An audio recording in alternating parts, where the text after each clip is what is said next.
नाव न सांगता आपला परिचय करून द्या. सर, माझा जन्म नवगण राजुरी तालुका जिल्हा बीड या ठिकाणी झाला. माझं प्राथमिक शिक्षण जिल्हा परिषद प्राथमिक शाळा नवगण राजुरी याच ठिकाणी झालं. त्यानंतर 5वी ते 12वीचं शिक्षण माझं गजानन माध्यमिक व उच्च माध्यमिक विद्यालय राजुरी नवगण म्हणजे माझ्या गावीच झालं. त्यानंतर मी रयत शिक्षण संस्थेचे Karmaveer Bhaurao Patil college of engineering Satara इथून bachelor of engineering in production engineering complete केलं. कौटुंबिक पार्श्वभूमी सांगा. माझे वडील संस्थेवरती कॉलेजमध्ये ज्युनियर कॉलेजमध्ये ह्या सिनियर क्लार्क म्हणून काम करतात आणि आई आमची जी शेती आहे त्याचं काम बघते. तसेच माझा भाऊ आता MPSCमधून घेण्यात आलेल्या सिव्हिल इंजिनिअरिंगमध्ये सिलेक्ट झालेला आहे असिस्टंट इंजिनियर क्लास 2 म्हणून वॉटर रिसोर्स डिपार्टमेंटमध्ये. आणि बहिणीचं लग्न झालेलं आहे, ती असते घरीच. कधी झालं तुमचं ग्रॅज्युएशन कम्प्लीट? 2014मध्ये.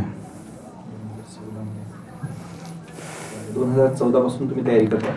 नाही सर, मी फेब्रुवारी 2015 ते ऑगस्ट 2017मध्ये IBM इंडिया प्रायव्हेट लिमिटेड या ठिकाणी काम केलेलं आहे. त्यानंतर ऑगस्ट 2017मध्ये जॉब सोडल्यानंतर मी प्रिपरेशन सुरू केलेलं आहे. काय वाटलं तुम्हाला असं इंजिनिअरिंगचा जॉब एवढा चांगला पगार चांगला असेल तुम्हाला, एवढा चांगला पगार आतापर्यंत तुम्ही 8-10 वर्षामध्ये खूप पुढे गेला असतात आणि आता इथं कमी पगाराच्या नोकरीवर गव्हर्नमेंटमध्ये काय यावं असं वाटलं तुम्हाला? सर, मी एकतर ज्यावेळी शाळेत होतो त्यावेळी स्पर्धा वगैरे व्हायच्या, त्यावेळी मला चांगलं म्हणजे मार्क्स वगैरे मिळायचे का शाळेमध्ये. त्यावेळी मला असं वाटलं की आपण या क्षेत्रामध्ये काही सर वगैरे म्हटले यामध्ये तू जाऊ शकतोस. त्यानंतर काही अधिकारी जसे की आमच्या वेळी त्यावेळी SP होते, सुवेज हक सर होते, CEO होते नितीन खाडे सर, ते आमच्या कॉलेजमध्ये शाळेमध्ये आले होते, कॉलेजमध्ये आले होते. त्यांना बघून एक प्रेरणा मिळालेली आणि मी ठरवलं त्याच वेळी की आपल्याला सिव्हिल सर्व्हिसेसमध्ये एक करिअर ऑप्शन होऊ शकतो. पण काही अपार्य कारणांमुळे मला जॉब जॉईन करावा लागला 2014 नंतर. पण तिथे गेल्यानंतर माझी ही धारणा जास्तच पक्की झाली की आपण लोकांमध्ये जाऊन ग्राउंड लेवलला ग्रासरूट लेवलला जास्त काम करू शकतो. व्यक्तिमत्वासाठी जास्त सूट होईल आणि गव्हर्नमेंटमध्ये विविधता आहे ज्या कामांची, विविध पोस्टवरती ऑथॉरिटेटिव्ह काम करायला मिळतं, रिस्पॉन्सिबल काम करायला मिळतं आणि एक सोशल रिकग्निशनसुद्धा मिळतं. त्यामुळे मी गव्हर्नमेंटमध्ये येण्याचा निर्णय घेतला सर. बरं, तुम्ही आता सगळेजण काम करतात, परंतु तुम्ही कोणत्या गोष्टींना प्रायोरिटी द्याल काम करताना? असं तुम्ही इमॅजिन करा की तुम्ही डेप्युटी कलेक्टर आहात एखाद्या उपविभागाचे आणि मग तुम्हाला तिथल्या उपविभागामध्ये आता तुम्ही तुमचाच तालुका घ्या, तुमचाच उपविभाग कोणता आहे तुमचा? आमचा उपविभाग बीड उपविभाग आहे. बीडमध्ये तुम्ही आता उपविभागीय अधिकारी म्हणून काम करण्यासाठी गेला, तर तुम्ही तिथं काय विशेषतः काय कराल की जे तुम्हाला असं वाटतं की आता करायला पाहिजे आपण? बीडमध्ये मुख्यतः जी अडचण आहे ती शेती आणि सिंचनाचा प्रश्न ही अडचण आहे. तर त्या दृष्टीने मी काही काम करता येईल का बघेन शेती आणि सिंचनाच्या प्रश्नांवरती. शेतकऱ्यांसाठी काही अभिनव योजना ज्या सरकार राबवते किंवा त्यानुसार काय राबवता येतील का बघेल. त्यानंतर शिक्षणाचा हा एक प्रश्न आहे, शिक्षणासाठी मी काम करेल. जसे की ऊसतोड कामगार आमच्या जिल्ह्यामध्ये भरपूर जास्त आहेत. त्यांच्या मुलांसाठी त्यांच्या अभ्यासामध्ये खंड पडतो ज्यावेळी त्यांचे आईवडील जातात, त्यावेळी त्यांच्यासाठी काही NGOज वगैरेशी सोबत किंवा काही खाजगी घटकांशी म्हणजे समन्वय साधून त्यांच्यासाठी शिक्षणासाठी काही प्रयत्न करतात का ते बघेल. आणि ऊसतोड कामगारांच्या मुलांसाठी शाळा कोणी सुरू केली होती आता एवढ्यात म्हणजे 8-10 वर्षामध्ये बीडमध्ये? सॉरी सर, नाही सांगता येणार. तर हे तर सगळेजण करतात जनरली. आता आपण असं बघतो की प्रत्येक उपविभागीय अधिकारी आल्यावर तुमच्या तिथं ते करतच असतील, परंतु तुम्हाला असं वेगळं काय करावं असं वाटतं की तिथं गेल्यावर आता मेनली सगळ्यात प्रायोरिटी तुम्ही कशाला द्याल? सगळ्यात प्रायोरिटी सर मी तिथं इन्फ्रास्ट्रक्चरच्या प्रोजेक्टला देऊ शकतो. कारण इन्फ्रास्ट्रक्चर जर चांगलं असेल तर उद्योगधंदे येतात आणि उद्योगधंदे नसणं हे एक पण आमच्या विभागाचं मागास राहण्याचं कारण आहे. आणि तसंच कारण म्हणजे मग जे शेतातले लोक आहेत त्यांना एक पर्यायी रोजगार, पण शेतातलं काम बघून सुद्धा एक पर्यायी रोजगार तिथले तिथे जर इंडस्ट्री आली तर मिळू शकतो आणि बऱ्याच प्रकारे बरेच प्रश्न यामधून सुटू शकतात. जवळपास हे काम करण्यासाठी मी प्रायोरिटी देईल. कोणते 5 स्ट्रेंथ सांगा मला की तुमचे हे माझे स्ट्रेंथ आहेत बुवा असं मला वाटतं? Confidence, compassion, leadership qualities, hard work and perseverance. आणि वीक पॉईंट काय आहेत असं वाटतं तुम्हाला तुमच्या? सर, मी आर्टिस्टिकली खूप म्हणजे मागे आहे असं वाटतं मला. मी आर्टमध्ये खूप एवढाच. आणि दुसरं गोष्ट म्हणजे मी नाही म्हणू शकत नाही किंवा जर एखाद्याला नाही म्हटलोच तर त्याचा मला नंतर त्रास होतो, असं एक आहे. हा धोकादायक गुण आहे ना, म्हणजे नाही म्हणू शकत नाही. मी तो प्रशासनात मला असं वाटत नाही का तुम्ही नुकसान कराल? नाही, मी ओव्हरकम करण्याचा प्रयत्न करतो सर. ती माझी विकनेस सध्या हळूहळू काय करते की म्हणजे आता साधारणतः आतापर्यंत तरी असं म्हणजे मित्रांना किंवा नाही म्हणणे नाही, असं काही त्यांनी मदत मागितली तर जमलं नाही, तर पण आता म्हणतोय की नाही किंवा हे. पण एका अर्थाने आपण असं विचार केला नाही म्हणता येणं हा चांगला पण गुण आहे असं वाटत नाही का तुम्हाला? नाही म्हणता येणं, नाही म्हणता न येणं हा चांगला गुण पण आहे असं वाटतं. तो कधी कधी सर जर समोरच्या माणसाने त्याचा गैरफायदा घेतला तर तो एक वाईट गुण आहे. नाहीतर तो तसा जर पण जे आपल्याकडनं शक्यतो बऱ्याच वेळा आपण प्रत्येक वेळेस हो म्हटलं नाही पाहिजे, नाही तसं होऊ नाही पाहिजे, नाही तरी म्हणता आलं पाहिजे कधी ना कधी. त्यासाठी कोणतं पुस्तक वाचलंय का तुम्ही त्या विषयावर? असं काही पुस्तक आहे का आहे ओव्हरकम करण्यासाठी? मी वाचलेलं नाही आहे सर अजून. उपजिल्हाधिकारी यांचं प्रमोशन काय होते माहिती आहे का तुम्हाला? IAS म्हणून प्रमोशन होतं. किती वर्षांनी होतं ते? 17-18 वर्ष लागत असतील सर. महसूल प्रशासनाची हायरार्की माहिती आहे का तुम्हाला? हो सर. सगळ्यात वरती महसूल सचिव, त्यानंतर महसूल आयुक्त, जिल्हा लेवलला जिल्हाधिकारी, त्यानंतर उपजिल्हाधिकारी, तहसीलदार, नायब तहसीलदार, मंडळ अधिकारी, तलाठी आणि कोतवाल. महसूल प्रेफरन्सेस काय दिले तुम्ही? डेप्युटी कलेक्टर, DYSP, त्यानंतर deputy CEO, chief officer CO आणि DDR, deputy director, deputy registrar of सहकारी संस्थांचे उपनिबंधक, जिल्हा उपनिबंधक. हॉबी काय तुमची? रीडिंग आणि वॉचिंग मूवीज. कोणतं पुस्तक वाचलं इतक्यात? इतक्यात मी युगांत म्हणून इरावती करवांचं पुस्तक आहे ते वाचलं मॅडम. महाभारताचं एक क्रिटिकल ॲनालिसिस केलेलं आहे त्या पुस्तकामध्ये.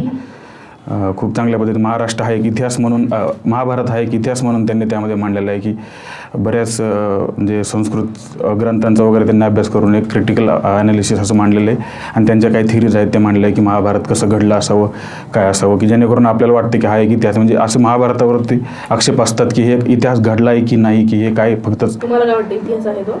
मला वाटतं की मॅडम आता ते इतिहास असायला पाहिजे. असं आपल्यापर्यंत जे पोहोचले ते थोडंसं एक्झॅजरेटेड व्हर्जन जरी असलं तरी तसं काही ना काही त्या काळात घडलेलं असावं ते. पोहोचलं आपल्यापर्यंत जसं की श्रीकृष्णाने म्हणजे असे हाताने हे करून ती साडी वगैरे पुरवली द्रौपदीला, हे असं एक्झॅजरेशन आहे.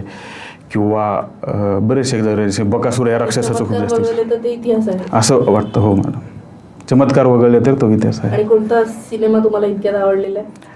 सिनेमा मला इतक्यात कांतारा एक आवडला, त्यानंतर द ट्रायल ऑफ शिकागो 7 मी बघितला, तो एक मला आवडलेला आहे.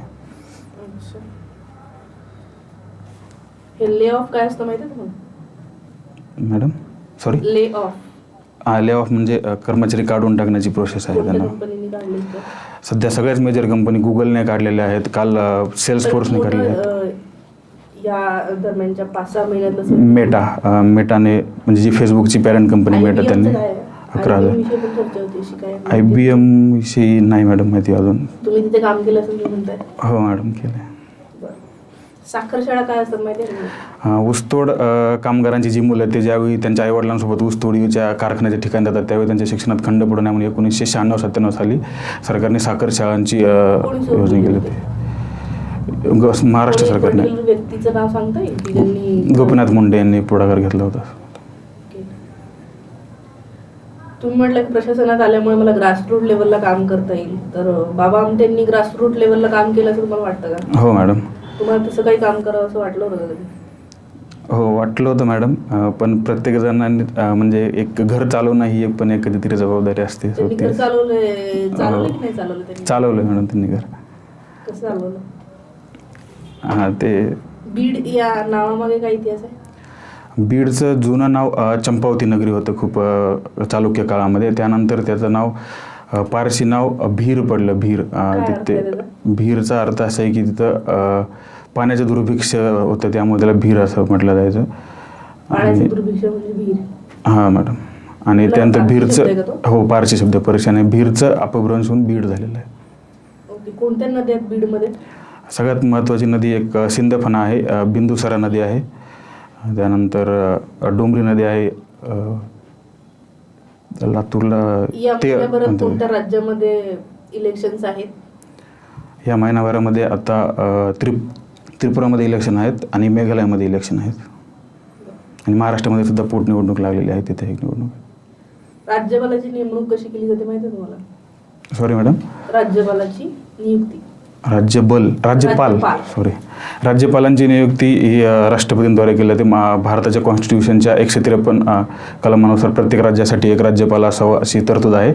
आणि 154 मध्ये त्याच्या 155 मध्ये असं दिलेलं आहे की राष्ट्रपती under his hand and seal राज्यपालांची नियुक्ती करतील. त्यांचा कार्यकाळ त्यांना राष्ट्रपतीच काढू शकतात.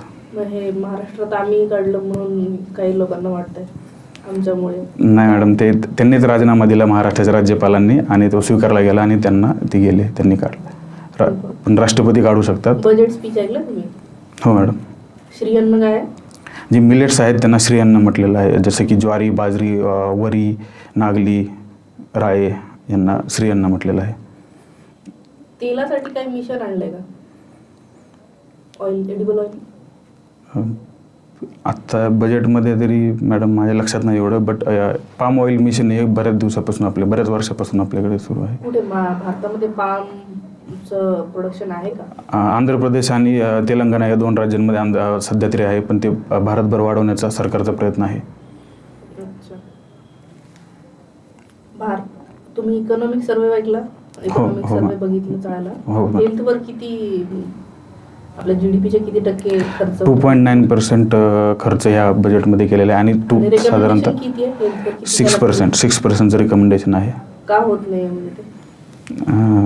मॅडम एकंदरीतच निधीची कमतरता आहे, त्यामागे महत्त्वाचं रिझन पण असू शकतं सरकारचं. आणि प्रायोरिटी सरकारने हेल्थला तेवढी म्हणावी अशी दिली नाही. आता प्रायोरिटी 60% स्कीम्स आपल्या सध्या प्रत्येक देशाचा एक युनिव्हर्सल हेल्थ कव्हरेज साध्य करण्याचा एक मार्ग असतो. आपल्या इथे सध्या इन्शुरन्सवर जास्त भर दिला जातो आहे आणि त्यामुळे. वंदे भारत ट्रेन काय माहिती आहे? हो मॅडम, वंदे भारत ट्रेन ह्या अशा ट्रेन आहेत की ज्या फास्ट ताशी 180 किलोमीटर प्रति तास वेगाने चालणाऱ्या आणि खूप महाराष्ट्रात आत्ताच 2 ट्रेन सुरू झाल्यात, मुंबई ते शिर्डी आणि मुंबई ते सोलापूर. तुमची आई शेती करते ना? हो सर. शेतीचं महिलाकरण झालंय असं म्हटलं जातं, त्याचा अर्थ काय? याचा अर्थ असा की शेतीमध्ये आज जास्तीत जास्त महिला काम करत आहेत असं होतं. तसं मला महिलाकरण हे आधीपासून, कारण महिला ह्या बऱ्याच दिवसापासून शेतीमध्ये काम करतात, पण त्यांचं कॉन्ट्रीब्युशन आपल्या इकॉनॉमीमध्ये इतकं ग्राह्य धरलं जात नव्हतं, पण आता ते धरलं जाते म्हणून असं म्हटलं जातं की महिलाकरण होते. धरलं जातं इकॉनॉमीमध्ये, फॉर्मल इकॉनॉमीमध्ये जर धरलं जात नसेल तरी त्यांचं कॉन्ट्रीब्युशन एक मान्य तरी केलं जातं ॲटलिस्ट, असं मला वाटतं. GDP घेतलं जातं की नाही?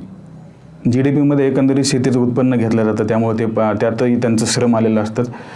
ते फक्त महिलांना त्याचं श्रेय दिलं गेलं नाही असं मला वाटतं कधीतरी. हा जो शेतकऱ्यांचं जे म्हणणं आहे की आम्हाला ते C2+50% फॉर्म्युला द्या.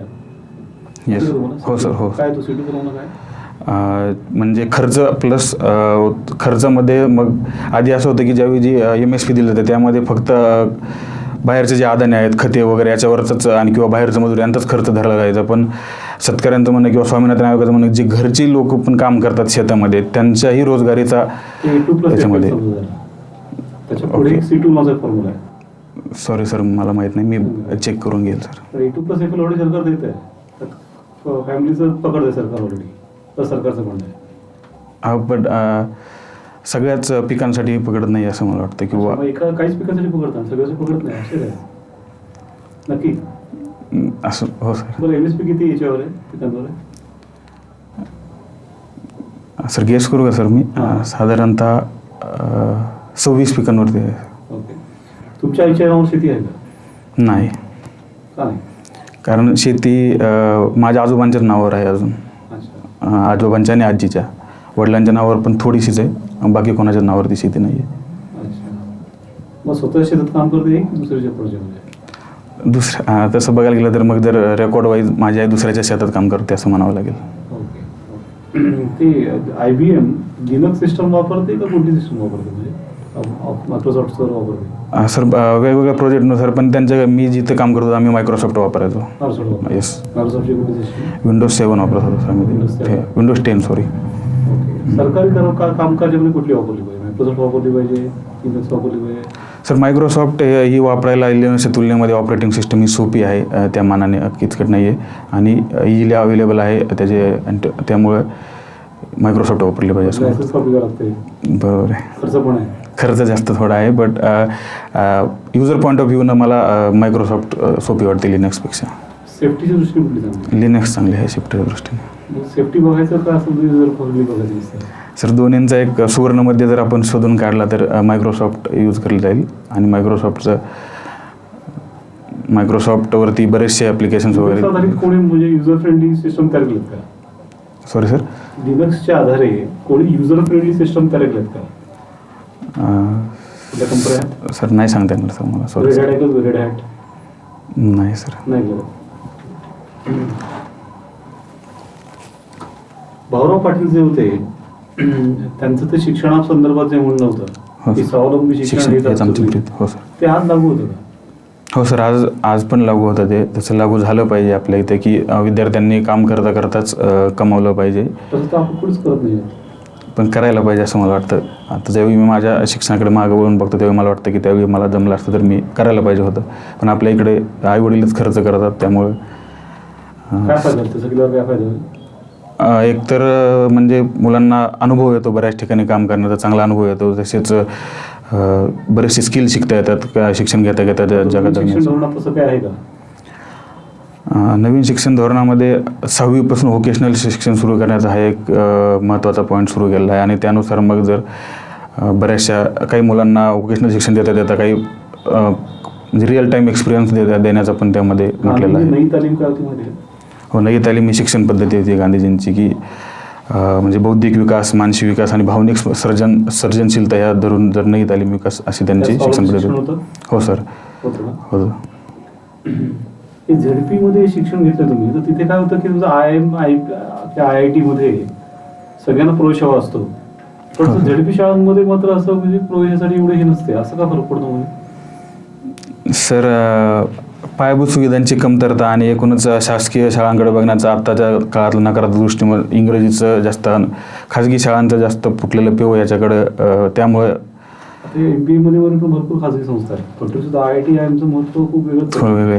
त्यांनी त्यांचा दर्जा टिकवून ठेवला. सरकारने त्यांना एक स्कूल ऑफ एक्सलन्स प्रत्येक निर्माण केला आणि नॅशनल इम्पॉर्टन्स इन्स्टिट्यूट ऑफ इम्पॉर्टन्सचा दर्जा दिल्यामुळे. हो सर. त्यांनी मुळात ते केलं कसं काय आणि मग झेडपीला का नाही जमत? झेडपीमध्ये सरकारने तेवढं गुंतवणूक करायला पाहिजे. पायाभूत शिक्षक वगैरे शिक्षकांमध्ये खाजगी सरकार खर्चाचं एक्झिक्युशन बरोबर लेवलला, गळती थांबवली पाहिजे, भ्रष्टाचार थोडासा कमी केला पाहिजे असं मला वाटतं. टेक्नॉलॉजीचा वापर करून सर, रिअल टाईम टेक्नॉलॉजीचा वापर करून त्या प्रमाणात होत नाही आहे किंवा बऱ्याच वेळा टेक्नॉलॉजी वापर टाळण्याकडे बऱ्याच वेळा संपत नाही सर, पण कमी करण्याचं प्रमाण कमी होऊ शकतो. जसं कमी होऊ शकतो, भ्रष्टाचार संपत नाही.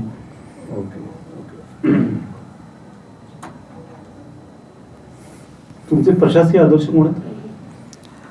सर, प्रवीण गेडाम सर आहेत, सुवेज हक सर आहेत. ओके, तरी काय केलं सुवेज हक सर ज्यावेळी गडचिरोलीमध्ये होते पोलीस अधीक्षक म्हणून त्यांची ज्यावेळी नेमणूक झाली होती त्यावेळी त्यांनी तिथल्या स्थानिक लोकांना हाताशी धरून बरेचसे चांगले उपक्रम लावून त्यांना प्रशासनामध्ये सामावून करून घ्यायचं. बाकीच्या प्रशासनाच्या डिपार्टमेंटशी समन्वय साधून बऱ्याच मोठ्या प्रमाणामध्ये नक्षलवादावरती आळा घालण्याचा प्रयत्न केला होता आणि ते सक्सेसफुल झाले होते.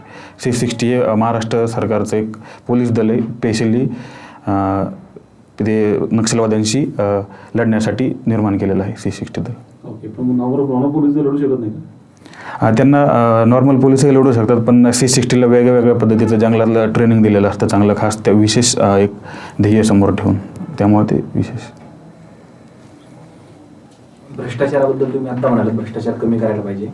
तर असं समजा तुम्ही एका ठिकाणी आता डेप्युटी कलेक्टर आहात आणि तिथं नाही काय 2 प्रकारचे कर्मचारी आहेत. एक कर्मचारी काय करतो की दिवसाला नाही काय 100 फाईल कंप्लीट करतो, तो 100 फाईलीवर तुमचे एक्झिक्युशन घेतो, परंतु तो प्रत्येक फाईलमध्ये काहीतरी 100 रुपये 100 रुपये 100 रुपये असं मागतो प्रत्येकाला.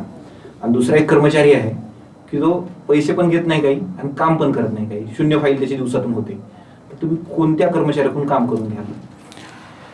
कोणता कर्मचारी तुम्ही योग्य आहे असं वाटतं? सर, हे दोन्हीही एक वेगळ्या एक्स्ट्रीमिटीज आहेत, पण जे व्यक्ती काम करत नाही आहे त्यांच्याकडनं काम करून घेणं मला वाटतं की त्यांना सोपं जाऊ शकतं. आणि जे व्यक्ती काही पैसे घेतो, भ्रष्टाचार करतो आहे, त्यांना हळूहळू थोडं समुपदेशन करून त्यांच्यावरती काही हे करून त्यांच्याकडून पण दोघांकडून पण काम करून घेऊ शकता येतं. पण जास्त सोपं काम म्हणजे लवकरात लवकर काम होईल असं की जे शून्य काम करत आहेत त्यांच्याकडनं करून घेऊ शकतो. का बरं मग भ्रष्टाचार करतो त्याला भ्रष्टाचार कमी करण्यासाठी आपण त्यांच्याकडनं 100 फाईल करतोय तो, हा अर्थ काहीच करत नाही, याला 1 पासून 100 पर्यंत आणायला जास्त. पण त्यासाठी ते पैसे घेत आहे सर, पैसे घेणे हे सर्वतः चुकीची गोष्ट आहे. काय कराल तुम्ही तुमच्या ऑफिसमधला भ्रष्टाचार कमी करण्यासाठी? काय तुम्हाला असं वाटतं की करायला पाहिजे? एक ट्रान्सपरन्सी, की कुठलीही गोष्ट माझ्या ऑफिसमधली जी ट्रान्सपरंट असली पाहिजे. त्यानंतर म्हणजे टेक्नॉलॉजीचा वापर ज्या पद्धतीने मी बोललो की आता आपण RTI बोलतो, right to information act. Theoretical झालं, प्रॅक्टिकल सांगा बरं, म्हणजे काय प्रॅक्टिकली सर मी माझ्या स्वतःच्या उदाहरणातून एक ते दाखवून देईन की मी स्वतः करत नाही, भ्रष्टाचार करणार नाही. त्यानंतर त्यांनाही तसं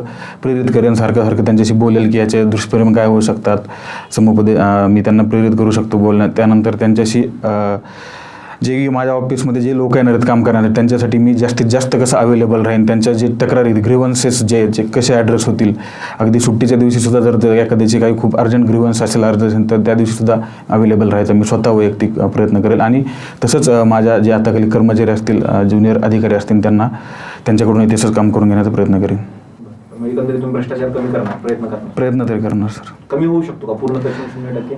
0% तरी सर नाही होऊ शकत, पण कमी होऊ शकतो, नक्कीच कमी होऊ शकतो. कशामुळे 0% होऊ शकत नाही असं वाटतं? मला असं वाटतं की 0% एक भ्रष्टाचाराला आपल्या इथे एक थोडंसं म्हणजे सामाजिक अधिष्ठान मिळालेलं आहे लोकांमध्ये, त्यामुळं कदाचित 0% होऊ शकत नाही. किंवा म्हणजे कसं? म्हणजे भ्रष्टाचारला कोणी जास्त लोक जर आपण जनमध्ये गंभीरतेनं घेत नाहीत की त्यांना ही समस्या आहे, असे बरेच लोकांना वाटत नाही. किंवा एखादा माणूस भ्रष्टाचार करतोय तर त्याच्याकडं म्हणजे त्याला असं होत नाही की त्याच्याकडनं समाज काही वेगळ्या नजरेनं वगैरे असं बघत नाही. किंवा पहिल्यापासून आपल्याकडनं शिकत असताना लहानपणापासून आपल्याला भ्रष्टाचार दिसत येतो आणि आपण ते एक आपल्या जीवनाचा. मला असं उलट वाटतं की जो भ्ष्टाचार करतो त्याच्याबद्दल निगेटिव्ह मत होते, असं मला वाटतं. तुम्हाला का नाही वाटत तसं? मला असं वाटत नाही मी बघतोय की नाही झालेलं असं. म्हणजे होतं त्या फील्डमध्ये होतं, पण जनरली लोकांचा तरी त्यांना बोलावलं जातं. Thank you sir. Have a good night sir.